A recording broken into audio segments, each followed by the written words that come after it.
الله نحمده ونستعينه ونستغفره ونؤمن به ونتوكل عليه ونعوذ بالله من شرور أنفسنا ومن سيئات أعمالنا من يهده الله فلا مضل له ومن يضلله فلا هادي له وأشهد أن لا إله إلا الله وحده لا شريك له وأشهد أن محمدا عبده ورسوله أما بعد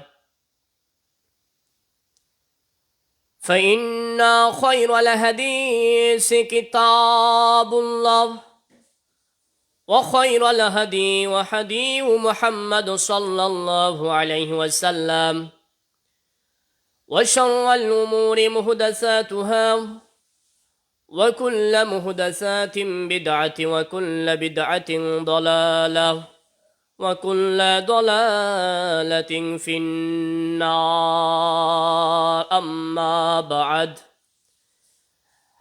الذي أرسله بالحق بشيرا ونذيرا وداعيا إلى الله بإذنه وسراجا منيرا أما بعد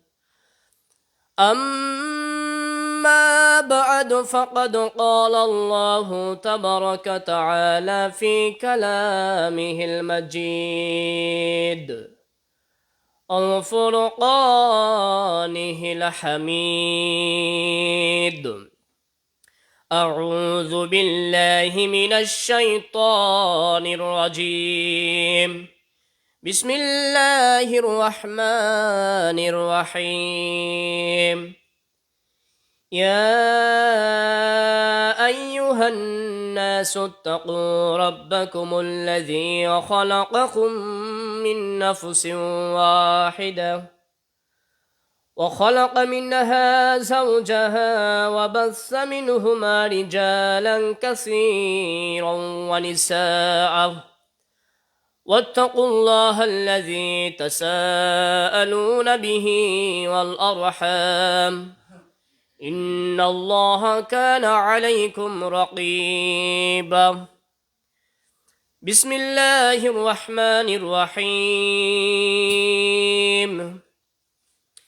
يا أيها الذين آمنوا اتقوا الله حق تقاته ولا تموتن إلا وأنتم مسلمون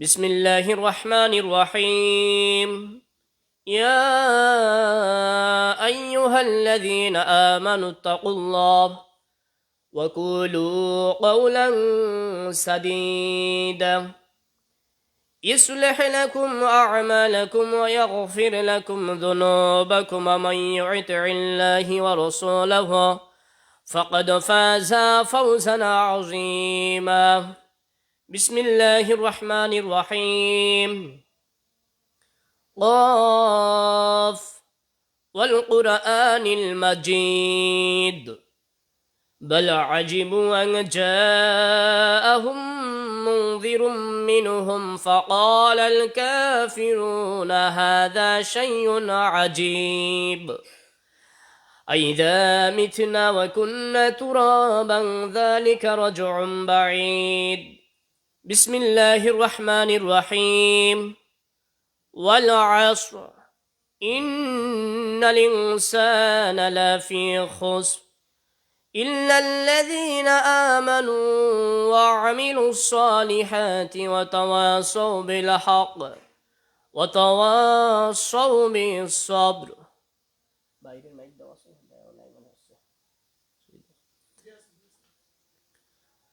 আলহামদুলিল্লাহ। সম্মানিত মসজিদের মুসল্লিবৃন্দ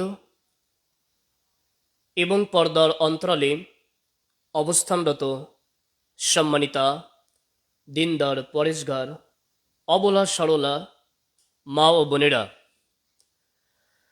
খুতবার পূর্বে শতকরি প্রশংসা জানাই সে মহান আল্লাহ সুবহানাহু ওয়া তাআলার দরবারে, যে মহান আল্লাহ সুবহানাহু ওয়া তাআলার অশেষ মেহেরবানিতে, যে মহান আল্লাহ সুবহানাহু ওয়া তাআলার অশেষ কৃপায়, যে মহান আল্লাহ সুবহানাহু ওয়া তাআলা আপনাকে আমাকে দুনিয়াবী জীবনের সকল কর্মব্যস্ততাকে উপেক্ষা করে,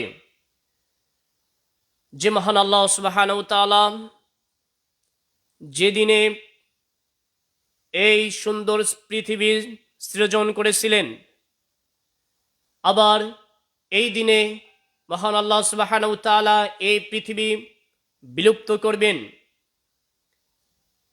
যেদিন যে সময় রবের নিকট কিছু চাইলে তিনি ফেরাতে লজ্জাবোধ করেন, ঠিক সেই সময় সেই দিনে আমরা পৃথিবীর সবচেয়ে শ্রেষ্ঠ জায়গায় এসে সেই রবের দাসত্ব করার জন্য, তাকে সন্তুষ্টি করার জন্য আমরা মসজিদে জুম্মার আজানের আগে আমরা যারা আসতে পেরেছি, যে আল্লাহ সুবহানাহু ওয়া তাআলা আমাদের তৌফিক দান করছেন, সেই মহান সত্তার নিকট আমরা অন্তরের অন্তরস্থল থেকে শতকোটি শুকরিয়া জানাই। সকলে বলি আলহামদুলিল্লাহ। অসংখ্য দুরূদ সালাম শান্তির ধারা বর্ষিত হতে থাকুক সেই নবীর প্রতি,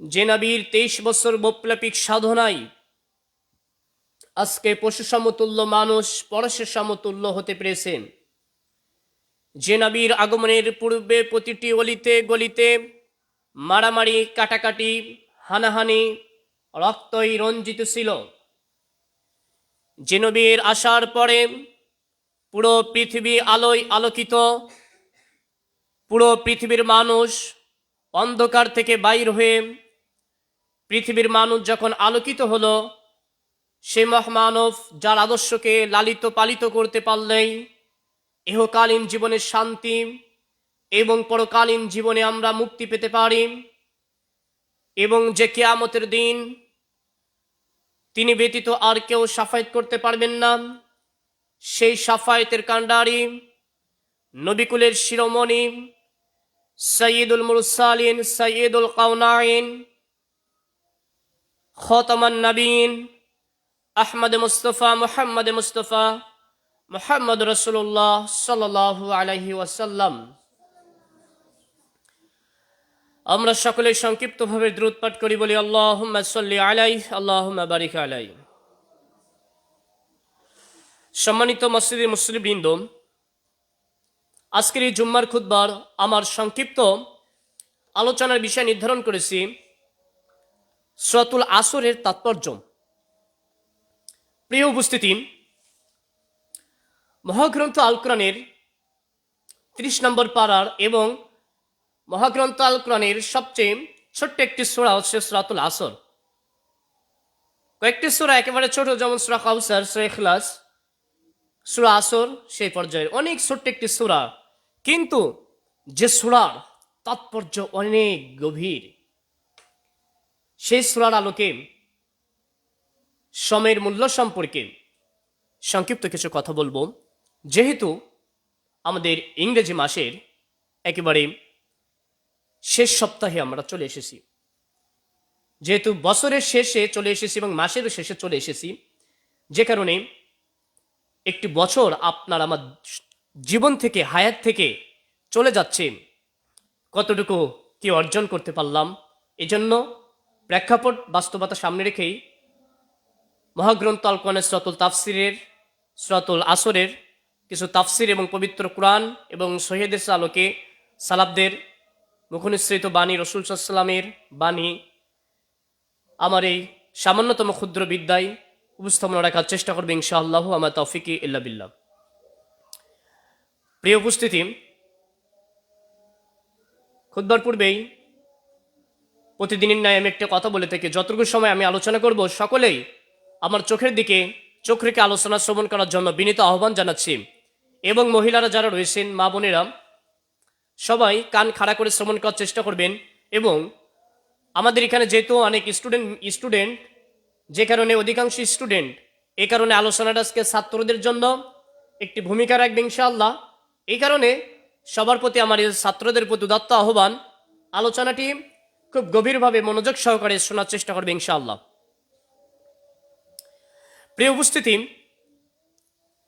আজকে বর্তমান সময়ে আমরা একটি মানসিক বিকারগ্রস্ত সমাজ আজকে আমরা পেতে যাচ্ছি। একটি মানসিক বিকারগ্রস্ত ভারসাম্যহীন একটি প্রজন্ম আমরা আজকে সামনে পেতে যাচ্ছি। কেন আজকে আমরা ভারসাম্যহীন প্রজন্ম পেতে যাচ্ছি? কেন বিকারগ্রস্ত সমাজ পেতে যাচ্ছি? কেন যার কোনো মূল্য নাই সেই সমাজ আমরা আজকে কেন পেতে যাচ্ছি? কেউ কি বলতে পারবেন? মূল যে কারণ সেটা হচ্ছে সময়ের সঠিক ব্যবহার না করার কারণে। মহান আল্লাহ সুবহানাহু ওয়া তাআলা মহাগ্রন্থ আল কোরআনের সূরাতুল আসর অবতীর্ণ করছেন। এটার আলোক নিয়ে আমি আলোচনা শুরু করব ইনশাআল্লাহ। মহান আল্লাহ সুবহানাহু ওয়া তাআলা বলছেন, তার আগে সূরা আসরের তাৎপর্যটুকু আমি একটুখানি বলি। মানে কত গুরুত্বপূর্ণ একটি সূরা সূরাতুল আসর, মনে রাখার চেষ্টা করবেন। মানে আব্দুল্লাহ ইবনে হাফস রাদিয়াল্লাহু আনহু বলছেন, আল্লাহ নবী সাল্লাল্লাহু আলাইহি ওয়াসাল্লাম বলেছেন, কোন ব্যক্তি যদি সূরাতুল আসরটি নিয়ে যদি গবেষণা করত, কোন ব্যক্তি যদি সূরা আসর নিয়ে গবেষণা করত, তাহলে ওই একটি সূরাই তার জীবনের জন্য যথেষ্ট হয়ে যেত। সুবহানাল্লাহি ওয়া বিহামদিহি। আব্দুল্লাহ ইবনে হাফস রাদিয়াল্লাহু আনহু আরো বলছেন, আমরা যখন পরস্পর সাহাবীরা মিলিত হতাম, আমরা তখন সূরা আসর পাঠ না করে আমরা যেতাম না। কত পরিমাণ গুরুত্বপূর্ণ একটি তাৎপর্যপূর্ণ একটি সূরা সূরাতুল আসর। কি কথা তিনি বলছেন যে সূরাতুল আসর পাঠ না করে আমরা একজনের সাথে দেখা হলে, সাক্ষাৎ হলে, মিলিত হলে সূরা আসর পাঠ না করে আমরা যেতাম না। তার মানে বিষয়টা কত গুরুত্বপূর্ণ ভাবতে হবে, সূরাটি কত গুরুত্বপূর্ণ, কি রয়েছে এই সূরার মধ্যে। আবার আব্দুল্লাহ ইবনে হাফস রাদিয়াল্লাহু আনহু পূর্বের কথা আবার বলছে, তিনি বলছেন, যদি সূরা আসর নিয়ে মানুষ গবেষণা করত, এটা নিয়ে যদি ভাবতো, তাহলে তার আর কোনো কিছু প্রয়োজন ছিল না। আল্লাহু আকবার। তাহলে এমন কি মহত্ব রয়েছে এই সূরার মধ্যে, এমন কি রয়েছে। 3টা বাক্য রয়েছে সূরার মধ্যে, তবে এই 3টার মধ্যে দুনিয়ার সবকিছু চলে আসবে যদি আপনি আমি এটা নিয়ে গবেষণা করে দেখি। মহান আল্লাহ সুবহানাহু ওয়া তাআলা বলেন, ওয়াল আসর, সময়ের কসম, ইন্নাল ইনসানা লাফি খুসর, নিশ্চয় সকল মানুষ ক্ষতির মধ্যে নিমজ্জিত। আল্লাহ সুবহানাহু ওয়া তাআলা কসম কেটে বলছেন, ওয়াল আসর, সময়ের কসম, কালের কসম, ইন্নাল ইনসানা লাফি খুসর, নিশ্চয় যত মানুষ রয়েছে সকল মানুষ ক্ষতির মধ্যে নিমজ্জিত। তার মানে আপনি আমি যত মাখলুকাত রয়েছে, যত ইনসান রয়েছে, যত মানুষ রয়েছে, সকল মানুষদের প্রতি আল্লাহ সুবহানাহু ওয়া তাআলা খাসভাবে মানুষদের প্রতি আল্লাহ সুবহানাহু ওয়া তাআলা বলছেন, এরা সকল মানুষ ক্ষতির মধ্যে নিমজ্জিত, ক্ষতির মধ্যে এরা চলে গিয়েছে। মানুষের কথা যদি বলে, ইনসান যদি বলে, তাহলে আপনি আমি কি বাদ পড়ব? বলুন তো। আল্লাহ সুবহানাহু ওয়া তাআলা বলছেন সকল মানুষ ক্ষতির মধ্যে নিমজ্জিত, তাহলে আপনি আমি কি মানুষ না? তাহলে আপনি আমি কি এটার মধ্যে থেকে কি বাদ যেতে পারি? বাদ যেতে পারি না। তাহলে আপনার আমার প্রতি আল্লাহ সুবহানাহু ওয়া তাআলা দৃষ্টি দিয়ে বলছেন সকল মানুষ ক্ষতির মধ্যে নিমজ্জিত। প্রিয় উপস্থিতি, আল্লাহ সুবহানাহু ওয়া তাআলা আপনাকে আমাকে বললেন তোমরা সবাই ক্ষতির মধ্যে নিমজ্জিত। পরের বাক্যে আল্লাহ সুবহানাহু ওয়া তাআলা বললেন, ইল্লাল্লাযীনা, তবে তারা ব্যতীত। তার মানে এবার অপশন দিচ্ছেন কে? আল্লাহ সুবহানাহু ওয়া তাআলা অপশন দিচ্ছেন, ইল্লাল্লাযীনা, তবে তারা ব্যতীত। কারা? 4টা গুণ যাদের মধ্যে রয়েছে। মহান আল্লাহ সুবহানাহু ওয়া তাআলা বলছেন, আমানু, যারা ঈমান এনেছে। সকলের প্রতি দৃষ্টি আকর্ষণ করে বলছি, কথাগুলো মনোযোগ সহকারে শ্রবণ করার চেষ্টা করবেন, মনে রাখার চেষ্টা করবেন। আলোচনার সব অংশ ভুলে গেলেও এই 4টি বাক্য ভোলার চেষ্টা করবেন না। 4টি পয়েন্ট মাথার মধ্যে গেঁথে রাখার চেষ্টা করবেন। কেননা আল্লাহ বলছেন সব মানুষ ক্ষতির মধ্যে নিমজ্জিত, ইল্লাল্লাযীনা, তবে তারা ব্যতীত। কারা? 4 শ্রেণীর মানুষ।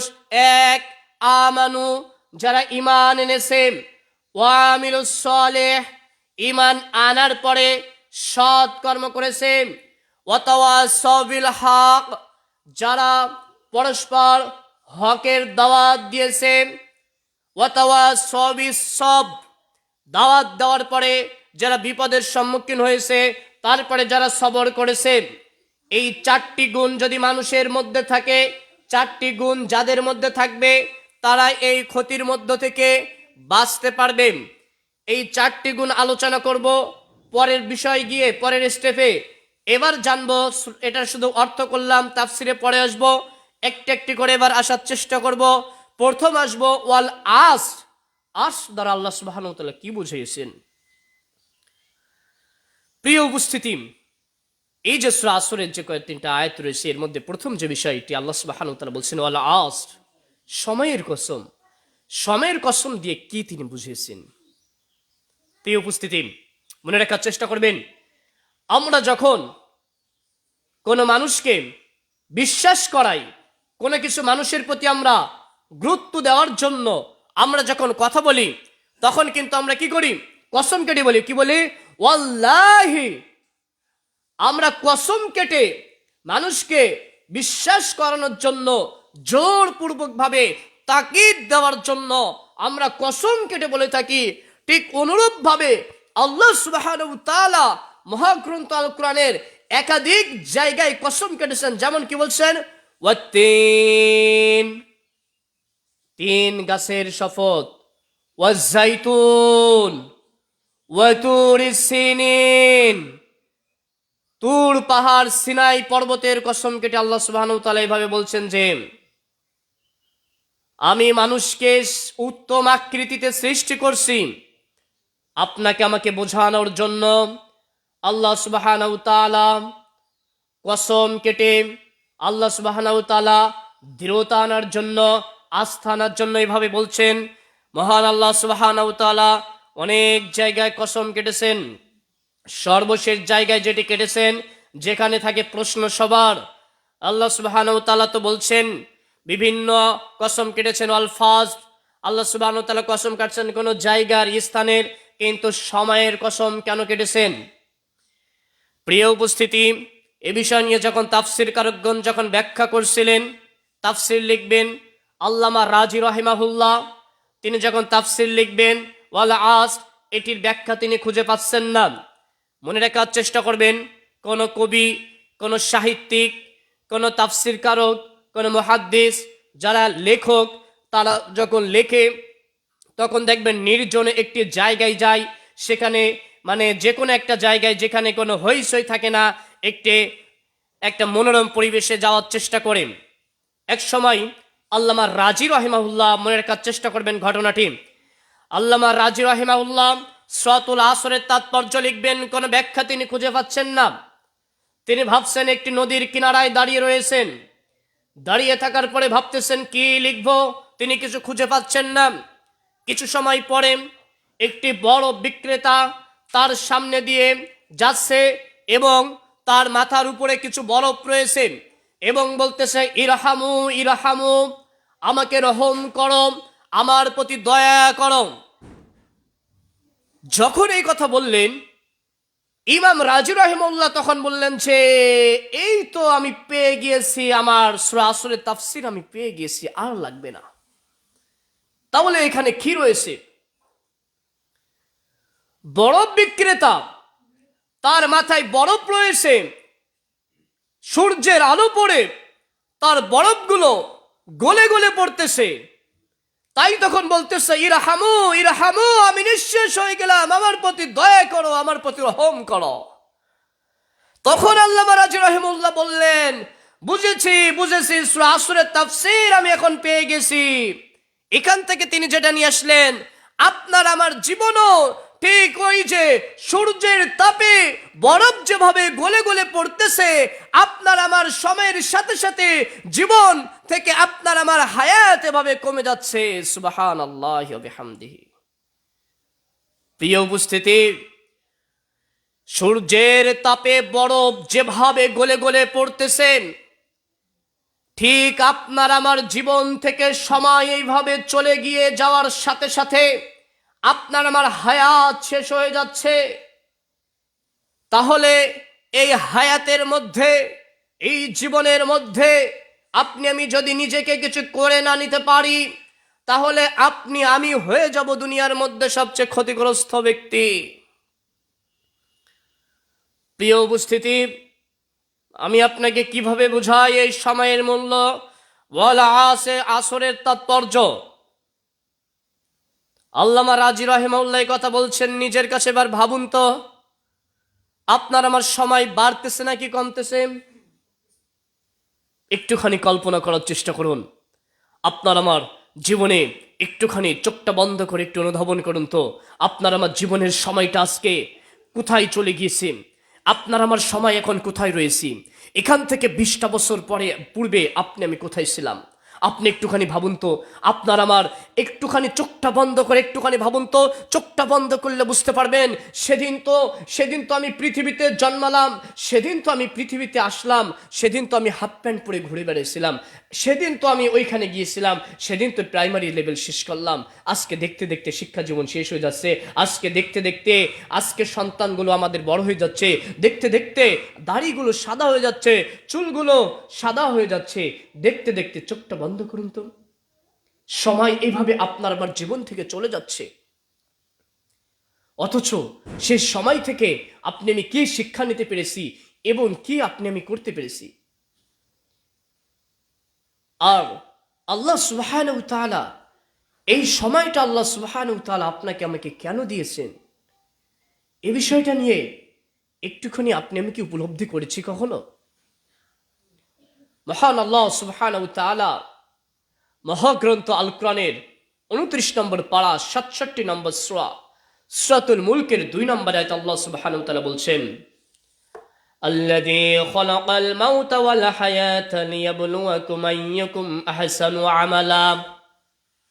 আল্লাহ সুবহানাহু ওয়া তাআলা বলছেন, আমি হায়াত এবং মাউত, এই যে দুইটা জিনিস, হায়াত থেকে মাউত, জীবনের শুরু থেকে মৃত্যুর আগ পর্যন্ত যে সময়টুকু আমি তোমাদেরকে দিয়েছি, এই সময় বান্দা কে কেমন আমল করবে, বান্দা কে কেমন আল্লাহর ইবাদত করবে, সর্বোত্তম আমল করবে, আহসানু আমালা, ইসমে তাফজিলের সিগে এখানে আল্লাহ ব্যবহার করছেন যে আমলের মধ্যে প্রতিযোগিতা করবে, সর্বোত্তম আমল কে কেমন করবে, এর জন্যই আল্লাহ সুবহানাহু ওয়া তাআলা পৃথিবীতে পাঠিয়েছেন। মনে রাখার চেষ্টা করবেন, আল্লাহ সুবহানাহু ওয়া তাআলা যে সময়টা দিয়েছেন, এই সময়টা সেই রবের ইবাদত করার জন্য আল্লাহ সুবহানাহু ওয়া তাআলা আপনাকে আমাকে দিয়েছেন। তাহলে 24 ঘন্টার মধ্যে ফজর থেকে নিয়ে দুপুর পর্যন্ত কতটুকু সে আল্লাহর ইবাদত করতে পেরেছি, বিবেকের কাছে একটুখানি প্রশ্ন করে দেখুন। প্রিয় ভাইরা আমার, আমরা সবাই জানি, ওমা খালাকতুল জিন্না ওয়াল ইনসা ইল্লা লিয়াবুদুন, আল্লাহ পৃথিবীতে পাঠিয়েছেন তার ইবাদত করার জন্য। জীবন মৃত্যু দিয়েছেন, হায়াত দিয়েছেন, জীবনটা দিয়েছেন তার ইবাদত করার জন্য। কিন্তু দুনিয়ার পিছনে আজকে ঘুরে, আজকে পৃথিবীর মোহে পড়ে আপনার আমার সময়কে নষ্ট করে, আজকে সময়কে আপনি আমি পার করে দিচ্ছি, অথচ সে রবকে ভুলে যাচ্ছি, সে রবের দাসত্ব করতেছি না। তাহলে এবার ভাবার চেষ্টা করুন তো, আপনি আমি আসলে কি আপনার আমার মধ্যে কোনো ইবাদত বন্দিগের কোনো চরিত্র বা আপনার আমার যে উদ্দেশ্যে আল্লাহ পাঠিয়েছেন সে উদ্দেশ্যে কি হাসিল হচ্ছে? হাসিল হচ্ছে না। প্রিয় ভাইরা আমার, প্রিন্টার মেশিনে যদি আপনি একটু এভাবে সাদা কাগজ আপনি আমি যদি কিছু না লিখে আপনি আমি যদি এটা প্রিন্ট দেই, কাগজটা আসবে কি সাদা? ওখানে কি কোনো কালার আসবে, লেখা আসবে? লেখা কিন্তু আসবে না। ঠিক আপনার আমার জীবন একটি হায়াত, এটাতে যদি আপনার আমার দুই কাঁধের ফেরেশতা যদি নেক কিছু না লিখতে পারে, হাসরের ময়দানে যেদিন আপনার আমার আমল নামাটা হাতে দেওয়া হবে, সেদিন আপনি আমি সেদিন কি পাব? প্রিয় উপস্থিতি, একটি বাড়িকে আপনি আমি কল্পনা করেছি, সেদিনকার আপনার আমার যেদিন আমলনামাটা হাতে দেওয়া হবে, পৃথিবীতে যে সময় আল্লাহ সুবহানাহু ওয়া তাআলা আপনাকে আমাকে দিয়েছেন, যে সময়টা আল্লাহ সুবহানাহু ওয়া তাআলা আপনার আমার জন্য লিপিবদ্ধ করে দিয়েছেন, এই সময়টা আজকে আপনি আমি দুনিয়াতে কত কিছু নিয়ে মেতে রয়েছি, দুনিয়াতে আপনি আমি কত কিছু করতেছি, অথচ সেই রবের দাসত্ব আপনি আমি করতেছি না। এভাবে আপনার আমার মৃত্যু চলে আসতেছে। এজন্য কবি একটি কথা বলছেন যে, আমার কি হবে উপায়, আমার কি হবে উপায়, শিশুকাল কোলে কোলে কেটে গেল ভাই, যৌবনকাল ভোগ বিলাসে উড়িয়ে দিলাম হাই, নিদানকাল কখন এলো, জীবনটা মর এলো মেলো, নিদানকাল কখন এলো, জীবনটা মর এলো মেলো, হিসাব করি নাই আমার কি হবে উপায়। প্রিয় ভাইরা আমার, জীবন থেকে আপনার আমার সময় এভাবে চলে যাচ্ছে। সেদিন দেখছিলেন আপনার আমার শিশুকাল ছিল, আজকে আপনি আমি যৌবনে চলে আসছি, যৌবন পার হয়ে আবার আপনি আমি বৃদ্ধকালে চলে এসেছি। এভাবে আপনার আমার মৃত্যু চলে আসতেছে, অথচ এখনো পর্যন্ত আপনি আমি নিজেকে পরিবর্তন করতে পারলাম না, নিজেকে শুধরাতে পারলাম না। মৃত্যু আপনার আমার কবরের পা চলে এসেছে, এখনো পরিবর্তন হতে পারলাম না। তাহলে আপনার আমার কি হবে সেদিন? কতটুকু আপনি আমি আমল করতে পারতেছি? সময় তো আপনার আমার জন্য আর বসে নাই, সময় তো সময়ের গতিতে চলতেছে। আমরা একটা আরবি প্রবাদ জানি, আল ওয়াক্তু লা ইয়ানতাজিরু লি আহাদিন, সময় এবং নদীর স্রোত কারোর জন্য অপেক্ষা করে না। সময় কি আপনার আমার জন্য কি বসে রয়েছে? প্রিয় ভাই, সময় কি আপনার আমার জন্য কি বসে রয়েছে? নদীর স্রোত কি বসে রয়েছে? তার গতিতে আপন গতিতে চলতেছে। সময় আপনার আমার জীবন থেকে চলে যাচ্ছে। ঠিক আপনি আমি ভাবতেছি আপনি আমি এখন ইবাদত করব না, ভাবতেছি আর 5টা বছর যাক, আর 10টা বছর যাক, তারপরে আপনি আমি ইবাদত করব। এখনো তো যৌবনকাল আপনার আমার রয়েছে, এখনো তো গায়ে তাজা রক্ত, রক্তের তেজি আলাদা, একটু বয়স হোক, তারপরে আপনি আমি ইবাদতটুকু করব। এখানে এমন কেউ কি রয়েছেন, কেউ লিখে দিতে পারবেন আগামী সপ্তাহ, আগামী 3 বছর বাঁচবেন? কেউ কি এইভাবে লিখে দিতে পারবেন? যারা আপনারা আমরা মনে করে থাকি 3 বছর পরে আমল করব, এখনো তো যৌবনকাল, এখনো তো আমি বৃদ্ধ হই নাই, আমার বয়স হয় নাই, আমার বয়স তো কেবল 20 বছর হয়েছে, 25 বছর হয়েছে, আমার তো সময় এখনো বাকি। এখানে এমন কেউ কি আছেন যে একটা কাগজে তো লিখে দেন তো যে আমি আগামী 3 বছর বা আমি আগামী 10 বছর বাঁচব? পারবেন? কেউ কি লিখে দিতে পারবেন? একদিনের গ্যারান্টি দিতে পারবেন? 1 ঘন্টার গ্যারান্টি কেউ কি দিতে পারবেন? 1 মিনিটও আমরা পারবো না। এতটা কাছে আমাদের মৃত্যু, অথচ জীবন থেকে আপনার আমার সময় চলে যাচ্ছে, শেষ হয়ে যাচ্ছে, অথচ এখনো পর্যন্ত আপনার আমার আমলনামাকে পরিপূর্ণ করতে পারলাম না নাকি দ্বারা। তাহলে আপনার আমার মৃত্যু যদি চলে আসে, আপনার আমার অবস্থা সেদিন কি হবে? প্রিয় ভাইরা আমার, এজন্য সময় থাকতে থাকতে হুঁশিয়ার হওয়ার চেষ্টা করুন, সাবধান হওয়ার চেষ্টা করুন। তাই যদি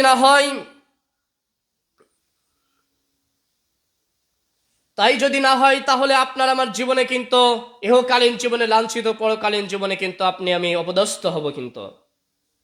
কারণ প্রত্যেকটি মানুষ সময়ের মধ্যে বসবাস করে। আপনি আমি এই যে রঘুনন্দনপুরে, কোমরপুরে বসবাস করে, কথাটা মিথ্যা। আপনি আমি বাংলাদেশের এই প্রান্তে ও প্রান্তে বসবাস করি, কথাটি মিথ্যা। যদিও আপনি আমি জায়গায় থাকি, এক এক জায়গায়, মনে রাখবেন আপনি আমি বসবাস করি একটি সময়ের মধ্যে। কারণ আপনি আমি এখন রঘুনন্দনপুর থাকতে পারি, আগামীকাল অন্য জায়গায় থাকতে পারি। জায়গা স্থায়ী নাম, জায়গা আপনার আমার মধ্যে নাম, আপনার আমার মধ্যে যেটা সেটা সময়ের মধ্যে বসবাস করতেছে আপনি আমি। সময় শেষ হওয়ার পরে আপনার আমার যখন মৃত্যু চলে আসবে, সেটা হচ্ছে প্রকৃত স্থায়ী, সেটা হচ্ছে আসল জায়গা। মনে রাখার চেষ্টা করবেন। আমি আর একটি উদাহরণ দেই, তাহলে বুঝতে পারবেন। সকলেই খেয়াল করে আলোচনা শ্রবণ করার চেষ্টা করুন। যে কয়েকজন এসেছি, উদাহরণটি আমার চোখের সাথে চোখ লাগিয়ে মনে রাখার চেষ্টা করবেন। আমাদের সচরাচর পরীক্ষা হয় কয় ঘন্টা? 3 ঘন্টা। মনে রাখার চেষ্টা করবেন। একটি স্টুডেন্ট একটি কক্ষের মধ্যে অনেকগুলো স্টুডেন্ট, পুরো ক্লাসরুম ভর্তি স্টুডেন্ট পরীক্ষা দিচ্ছে। ক্লাস ভর্তি রুমের মধ্যে আছে, সব স্টুডেন্ট পরীক্ষা দিচ্ছে। সবার জন্য সময় একই সময়, 3 ঘন্টা ধরো সবার জন্য সময়। মনে রাখার চেষ্টা করবেন। যখন প্রথম ঘন্টা দিলাম, লেখা সবাই শুরু করলাম। দ্বিতীয় ঘন্টা যখন দিলাম, তখন সবাই ওইভাবে লিখতেছেন। এর মধ্যে একটি ছেলে রয়েছে, যে ছেলে এদিক ওদিকে তাকাচ্ছেন। উদাহরণটি ভালোভাবে মনে রাখার চেষ্টা করবেন। যখন প্রথম সময় হয়ে গেল, পরীক্ষার খাতা তখন দিয়ে দিল, তারপরে ঘন্টা দিল, কোশ্চেন পেপার দিল। যখন কোশ্চেন পেপার দিল, সময়ের সাথে সাথে সবাই প্রশ্নগুলো দেখে নিচ্ছে, কি কি কমন পড়েছে সেগুলো তখন লিখবে।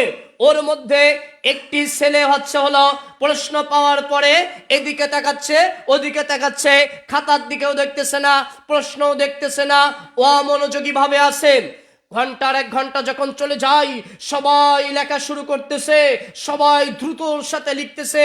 আমার এখনো সময় আর মাত্র 2 ঘন্টা বাকি রয়েছে, আমার এটা শেষ করতে হবে। তার মধ্যে ওই যে ছেলেটা ছিল, সেই ছেলেটা এদিকে একবার তাকাচ্ছে, ওইদিকে একবার তাকাচ্ছে, এভাবে ভাবতেছে। অথচ ওই ছাত্রটা কিন্তু লিখতেছে না, কিছু করতেছে না, ওর খাতা কিন্তু ওইভাবে রয়েছে। বোঝার চেষ্টা করবেন প্রত্যেকটি বাক্য। তারপরে যখন 2 ঘন্টা হয়ে গেল, 2 ঘন্টা 45 মিনিট 15 মিনিট যায়, 3 ঘন্টার আগে 15 মিনিট আগে যখন ওয়ার্নিং এর ঘন্টা দেয়, যখন ওয়ার্নিং এর ঘন্টা দিল, প্রত্যেকটি ছাত্র তখন গা দিয়ে একেবারে ঘাম বাইর হয়ে যাচ্ছে। শেষ করার জন্য, লেখার জন্য সে পুরো স্পিড বাড়িয়ে দিল, যে আর মাত্র 15 মিনিট সময় রয়েছে, আমার লেখাটা শেষ করে নিতে হবে। আমার মাত্র 15 মিনিট বাকি রয়েছে, যেগুলো বাকি রয়েছে আমি আগে সেগুলো শেষ করে নেই। ঘাম সরে যাচ্ছে শরীর দিয়ে। অথচ ওই যে ছেলেটা যে লিখছিল না, সে আবার এদিক ওদিকে তাকাচ্ছে, অথচ লিখতেছে না। ভালোভাবে বোঝার চেষ্টা করবেন। যখন 3 ঘন্টা সময় যখন হয়ে গেল, তখন সবার খাতা তখন নিয়ে নিল। ওই ছাত্রটি, যে ছাত্রটি এদিক ওদিকে তাকাচ্ছিল, সেও ছাত্র হলো ওই সাদা খাতা তখন জমা দিল, আর সবাই ভরা খাতা জমা দিল।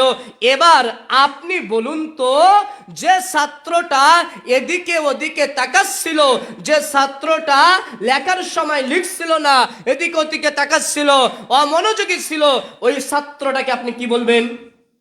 কি বলবেন বলেন তো? নিশ্চয়ই গাধা, নিশ্চয়ই পাগল, মাথায় জ্ঞান নাই, মাথায় বুদ্ধি নাই। নিশ্চয়ই ও ছাত্রটা একেবারে মানে পরীক্ষার্থীর মধ্যেই পড়ে না। ওই ছাত্রটা হচ্ছে নিশ্চয়ই মেন্টাল, পাগল, গাধা, নাই অন্য কিছু হবে। তাই যদি না হয় সবাই লিখছে, ওই ছাত্রটা হচ্ছে কোনো কিছু লিখে নাই। তাহলে ওকে আপনি আমি কি বলবো? এগুলোই তো বলবো। তাহলে আল্লাহ সুবহানাহু ওয়া তাআলা একটি নির্দিষ্ট হায়াত দিয়ে এই জমিনের উপরে, আসমানের নিচে আপনাকে আমাকে আল্লাহ সুবহানাহু ওয়া তাআলা পাঠিয়েছেন। তাহলে আপনি আমিও যদি সেই ইবাদত না করে এখনো যদি অমনোযোগী হয়ে এখনো যদি বসে থাকি, তাহলে তার মতন গাধা, তার মতন পাগল আপনি আমি কি নয়? অবশ্যই আপনি আমিও কিন্তু তার মতন গাধা, আপনি আমিও কিন্তু তার মতন ছাগল, আপনি আমিও তার মতন কিন্তু মেন্টালের খাতায় চলে যাব। তাহলে এখনো আপনি আমি ফিরে আসতে পারছি না।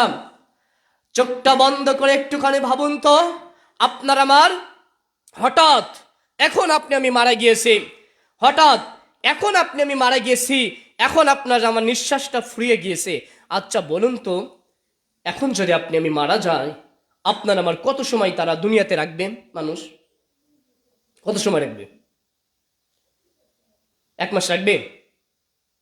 রাখবে না। আপনার আমার আগামীকাল পর্যন্ত রাখবেন?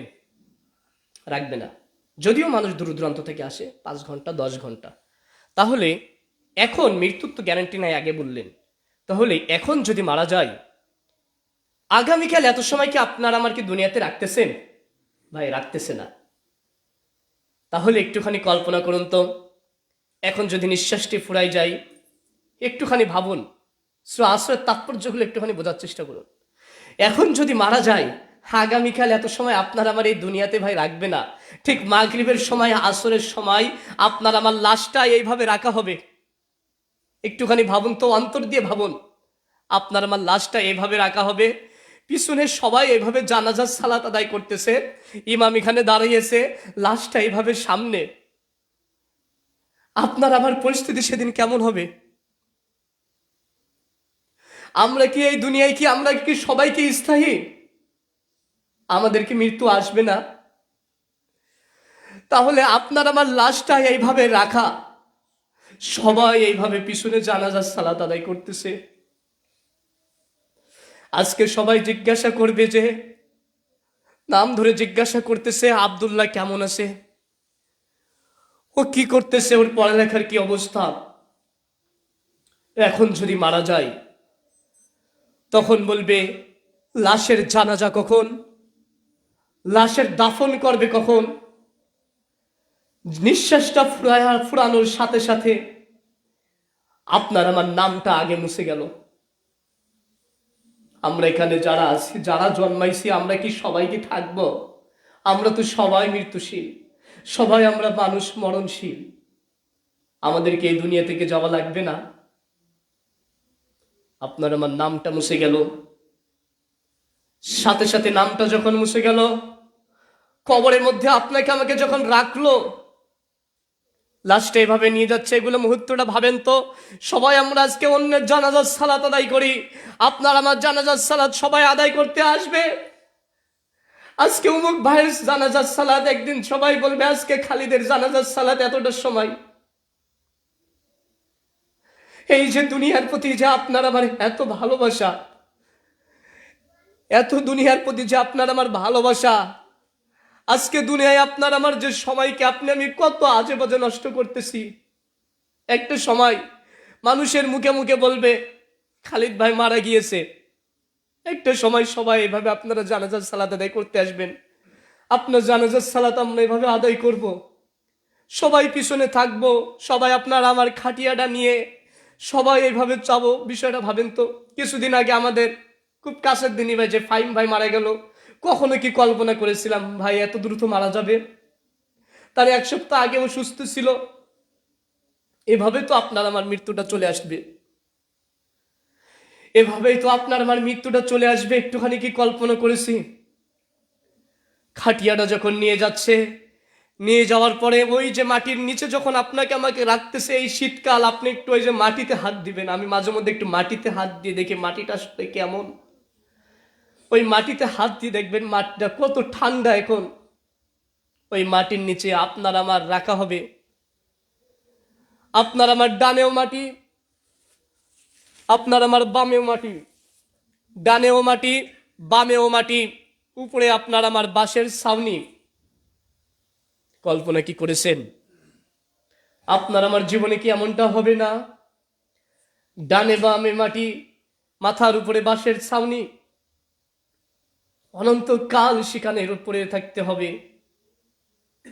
তাহলে এখনো যদি আপনি আমি নিজেকে পরিবর্তন না করতে পারি, এখনো যদি নিজেকে আমলদার তৈরি করতে না পারি নিজেকে, তাহলে আপনার আমার কিন্তু ওই গাধার মতন অবস্থা হয়ে যাবে, ওই অপদার্থ অমনোযোগী পাগল ছাত্রের মতন আপনার আমার অবস্থা হয়ে যাবে।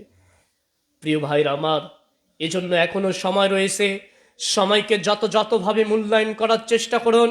সময় কিন্তু আপনার আমার চলে যাবে, হায়াত কিন্তু ফুরিয়ে যাবে। এজন্য মৃত্যু কিন্তু আপনার আমার দিকে চলে আসতেছে। আরেকটি উদাহরণ দেই, দেখে আপনাদেরকে আমি বোঝাতে পারি কিনা সময়ের মূল্য কতটুকু। একটি সবাই পরিবার মিলে সকলে মিলে আমরা একটি গাড়িতে ড্রাইভ করতেছি। ড্রাইভ করার পরে কিছু দূর যাওয়ার পরে একটি মানুষ একজন এভাবে হাত সিগন্যাল দিয়েছে। ড্রাইভ করা ব্যক্তি বলতেছে, কে তুমি? সে তখন বলতেছে, আমি অর্থ, আমি সম্পদ, আমাকে চাইলে সাথে নিতে পারো। ড্রাইভ করা ব্যক্তি তখন বলতেছে, আসো। পরিবারের সবাই বলল, একে নিয়ে নাও। কিছু দূর যাওয়ার পরে আবার এভাবে একজন সিগন্যাল দিছে, তুমি কে? আমি যশ, আমি খ্যাতি, আমি সুনাম, আমাকে চাইলে নিতে পারো সাথে। পরিবারের কাছে জিজ্ঞাসা করলো, একে কি নিব? সবাই বলল, অবশ্যই, খ্যাতি তো দরকার, সুনাম তো দরকার, সাথে নাও। কিছু দূর পরে আবার একজন সিগন্যাল দিল হাত। তখন বলছে, কে তুমি? আমি হলাম দ্বীন, আমি হলাম ধর্ম, আমাকে চাইলে সাথে নিতে পারো। পরিবারের কাছে জিজ্ঞাসা করলো, একে কি নিব? সবাই তখন রি রি করে উঠলো যে না না না না, এটাকে নেওয়া যাবে না, একে নিলে তো আমরা তো এখন বাদ্যযন্ত্র বাজাতে পারবো না, একে নিলে তো আবার আমার ওই যে সেকুলের বোরকা পড়তে হবে, আবার তো পর্দা করতে হবে, না না, এই দিনকে একে নেওয়া যাবে না। ও তখন চলে গেল, দিনকে রেখে দিয়ে গেল। কিছু দূর পরে চেকপোস্ট আসলো।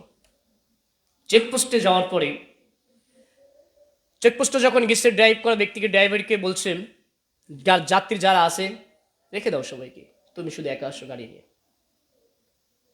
ড্রাইভ করা ব্যক্তিকে বলছে, যাও, ওদেরকে রেখে দাও। বলছে, না, আমি এদেরকে নিয়ে আসি। বলছে, তুমি নিয়ে এসেছো কি? এমনি পড়তে, ওই যে রাস্তায় যেগুলো পেয়েছিলে তার মধ্যে কি কি নিয়ে আসছো, সেগুলো নিয়ে আসো।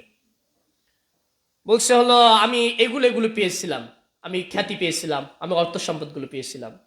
বলছি, এর মধ্যে তো অর্থ সম্পদগুলো এলো নাই, এখানে শুধু যারা দিন রয়েছে, যারা ধর্ম রয়েছে, এরাই এর মধ্যে যেতে পারবে।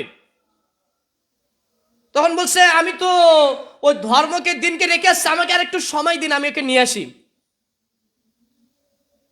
ঠিক অনুরূপ ভাবে আপনার আমার এই যে কাল্পনিক আমি একটা উদাহরণ দিলাম, গল্প বললাম, ঠিক এই ড্রাইভ করা ব্যক্তি হচ্ছে আপনি, আমি নিজে, এবং আপনার আমার পরিবারের মানুষ হচ্ছে ওই যে গাড়ির মধ্যে যারা যাত্রী রয়েছে এগুলো। আর আপনার আমার মৃত্যু যখন এভাবে চলে আসবে, ওই সাথে পরিবারের কেউ যাবে না, আপনার আমার সুনাম, খ্যাতি, যশ, অর্থ, সম্পদ কিছু যাবে না। যাবে শুধুমাত্র আপনার আমার দিন, আপনার আমার আমল, আপনার আমার ধর্মটাই আপনার আমার সাথে যাবে। আর সেটা যদি সেদিন না থাকে, সেটা যদি আপনার আমার ওই দিন না থাকে, তাহলে আপনার আমার তখন বলতে হবে, আহায় আফসোস, কেন আমি ফিরে আসলাম। এই জন্যই তো আল্লাহ সুবহানাহু ওয়া তাআলা সূরাতুল মুনাফিকুনের মধ্যে বলছেন, ওয়ালা ইউআখিরুল্লাহু নাফসান ইযা জাআ আজালুহা ওয়াল্লাহু খাবীরুম বিমা তা'মালুন। তার আগে বলছেন, ফাসাদ্দাকুম মিনাস সলিহিন। হে আল্লাহ, আমাদেরকে আরেকটু সময় দাও, যেন আমরা সৎ কর্মশীল বান্দাদের অন্তর্ভুক্ত হয়ে আসতে পারি, আমরা একটু দান সাদকা করে আসতে পারি। আল্লাহর কাছে আমরা এইভাবে সময় চাইবো। প্রিয় উপস্থিতি, মৃত্যুর আগে এটা হবে। সময় থাকতে থাকতে কেন আপনার আমার মনে এটা আসে না? প্রিয় ভাইরা আমার, একাধিকবার শতাধিকবার আমরা আয়াতগুলো শুনি, অথচ আপনি আমি একটু বারো আফসোস হয় না সময় কিভাবে কাটিয়েছি। মৃত্যু কি বরণ করা লাগবে না? মৃত্যুবরণ সবাইকে করা লাগবে, ছোট বড় যারা আমরা আছি না কেন, মৃত্যুবরণ আমাদের সবাইকে কিন্তু করা লাগবে। অবস্থা তাহলে আপনার আমার কি হবে? জমিতে হওয়া প্রত্যেকটি ফসল কিন্তু একই জল হাওয়া পায়, একই পানি পায়। ছাত্ররা মনে রাখার চেষ্টা করবে ভালোভাবে। তা সত্ত্বেও উচ্চ তিতু হয়, নিচু মিষ্টি হয়, তেঁতুল টক হয়। সবাই একসাথে বসবাস করতেছে, একই রুমে থাকতেছো। ভবিষ্যতে কি হবে? ডাক্তার, কেউ হবে ইঞ্জিনিয়ার, কেউ হবে আলেম, আবার কেউ হবে কৃষক। সময় একই, খাচ্ছ একই, থাকতেছো একই। সমস্যাটা, মূল তৈরিটা বীজের মধ্যে। যে যেভাবে গড়বে, যে যেভাবে আমল করবে, সেই কিয়ামতের দিন জান্নাত কিন্তু পাবে। সময় কিন্তু বসে নাই। প্রিয় উপস্থিতি, আজকের আলোচনা 15তে শেষ হবে। একটা শুধু ওয়াল আস, এটা তাৎপর্য, এটার ব্যাখ্যা করতে গিয়ে তো একটা আলোচনায় চলে যাচ্ছে। এখনো তো 4টা পয়েন্ট তো শুধু রয়েছে, কারা আমানু আসছে, 4টা পয়েন্ট ওখানে তো রয়েছে। সম্মানিত উপস্থিতি, তাহলে এবার ভাবার চেষ্টা করুন, আপনার আমার সময় জীবন থেকে চলে যাচ্ছে, অথচ আপনি আমি আজকে সময়কে নিয়ে মূল্যায়ন করতে পারলাম না, সময়কে আপনি আমি দাম দিতে পারলাম না, এখনো নিজেকে পরিবর্তন করতে পারলাম না, তাহলে আপনার আমার অবস্থা কি হবে? সম্মানিত উপস্থিতি, আর আজকে আপনার আমার এই সময়কে আপনি আমি কিভাবে মূল্যায়ন করতেছি, আবারও সেই আয়াতটা একটুখানি জানিয়ে দেই। মহান আল্লাহ সুবহানাহু ওয়া তাআলা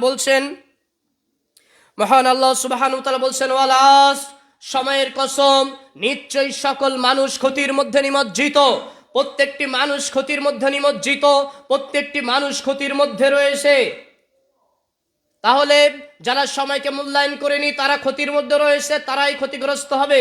মনে রাখার চেষ্টা করবেন, পৃথিবীতে সফলতা এবং ব্যর্থতা নির্ভর করে সময়ের উপরে ডিপেন্ড করে, কিন্তু যে যেভাবে সময়কে মূল্যায়ন করবে সে পরবর্তী জীবনে সেভাবে ফল পাবেন।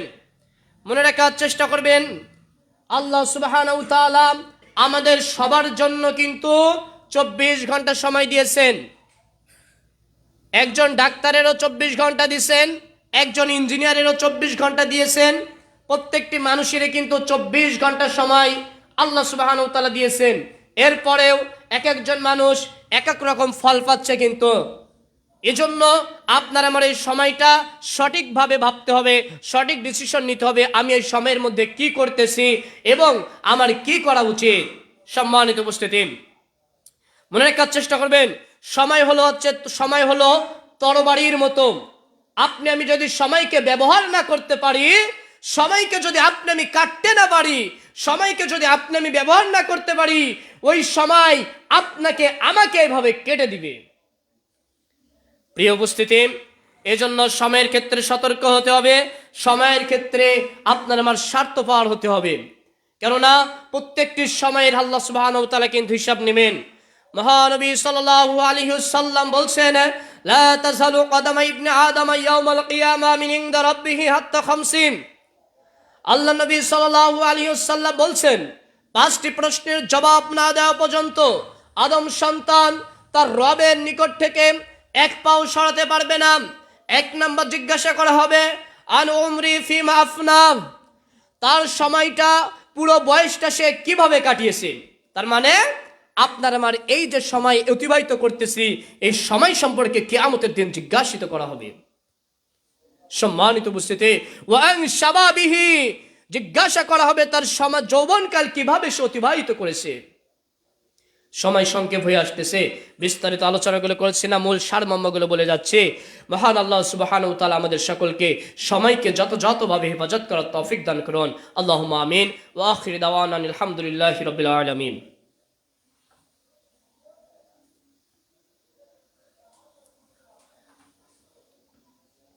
আলহামদুলিল্লাহি রাব্বিল আলামিন ওয়াল আকিবাতু লিল মুত্তাকিন ওয়াস সালাতু ওয়াস সালামু আলা আশরাফিল আমবিয়াই ওয়াল মুরসালিন ওয়া আলা আলিহি ওয়া আসহাবিহি আজমাইন। ইন্নাল্লাহা ওয়া মালাইকাতাহু ইউসাল্লুনা আলান নবী ইয়া আইয়ুহাল্লাযীনা আমানু সাল্লু আলাইহি ওয়া সাল্লিমু তাসলিমা। আমরা সকলে দুরূদ ইব্রাহিম পাঠ করি। আল্লাহুম্মা সাল্লি আলা মুহাম্মাদ ওয়া আলা আলি মুহাম্মাদ কামা সাল্লাইতা আলা ইব্রাহিম ওয়া আলা আলি ইব্রাহিম ইন্নাকা হামিদুম মাজিদ। আমরা আলোচনা শুনছিলাম সূরাতুল আসরের তাফসীর, একটুখানি শুনছিলাম সূরা আসরের ওয়াল আস দ্বারা আল্লাহ নবী সাল্লাল্লাহু আলাইহি ওয়াসাল্লাম কি বুঝিয়েছেন, বর্তমান সময়ের প্রেক্ষাপট, মুহাদ্দিস তাফসীরকারগণ কি বলেছেন, এবং কয়েকটা আপনার আমার কাল্পনিক উপমা দিয়েছি। প্রিয় উপস্থিতি,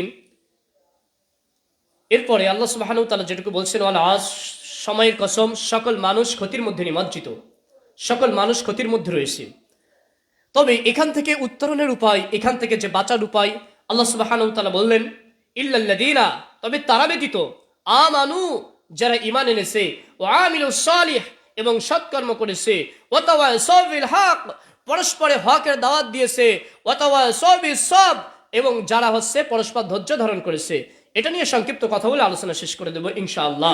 আল্লাহ সুবহানাহু ওয়া তাআলা বলছেন যে আমানু, যারা ঈমান এনেছে, ঈমান সম্পর্কে আমি দুইটা কথা একটুখানি ঈমানের রোকনগুলো আমি বলিয়ে দিয়ে আমি আলোচনা শেষ করব।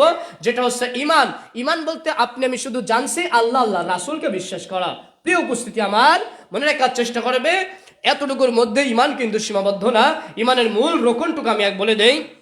ঈমান মানে আমরা এটুকু জানি, কিন্তু বিস্তারিত জানি না, সেটা হচ্ছে দেখুন, আপনি আমি যেমন আল্লাহকে বিশ্বাস করতে হবে কিভাবে? প্রথম কি আপনাকে আমাকে মুখে স্বীকৃতি দিতে হবে না? মুখে স্বীকৃতি মনে ইমানের রক্ষণ মনে রাখার চেষ্টা করবেন। মুখে স্বীকৃতি, অন্তর্বিশ্বাস, কর্মে বাস্তবায়ন। এটা কি শুধু আল্লাহ আল্লাহ রাসূলকে?